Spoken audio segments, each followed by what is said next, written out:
விவசாயிகள் வழக்கமான அரிசி சாகுபடிக்கு பதிலாக தானியங்களை பயிரிடும் பட்சத்தில் அவர்களுக்கு அதிகமான வருமானம் கிடைக்கும் என்று இந்தியன் ஸ்கூல் ஆஃப் பிசினஸ் ஆய்வில் தெரியவந்துள்ளது.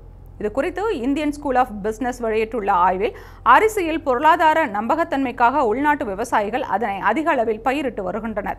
இந்தியாவின் அரிசி உற்பத்தியில் பஞ்சாப், ஹரியானா, உத்தரப்பிரதேச மாநிலங்கள் முன்னிலையில் உள்ள நிலையில் இப்போதைய காலநிலை மாற்றத்தின் காரணமாக ஏற்படும் அதிக வெப்பம், அதிக மழைப்பொழிவு ஆகியவை அரிசி உற்பத்தியை பெரிதும் பாதிக்கக்கூடிய அம்சங்களாக மாறியுள்ளதால் உணவு பாதுகாப்புக்கு அச்சுறுத்தல் ஏற்பட்டுள்ளது. இதையடுத்து அரிசிக்கு பதிலாக திணை, மக்காச்சோளம், கம்பு போன்ற தானியங்கள் பயிரிட்டால் அதிக காலநிலை மாற்றத்தினால் ஏற்படும் 11% இழப்பை ஈடு செய்ய உதவும் என்று ஆய்வில் தெரிவிக்கப்பட்டுள்ளது. மேலும் அரிசிக்காக ஒதுக்கப்பட்ட அறுவடை பகுதிகளை குறைக்க வேண்டும் என்றும் மாற்று தானியங்களுக்கு ஒதுக்கப்பட்ட பகுதிகளை அதிகரிப்பதன் மூலம் விவசாயிகளின் வருமானம் கணிசமாக அதிகரிக்கும் என்றும் ஆய்வில் தெரிவிக்கப்பட்டுள்ளது.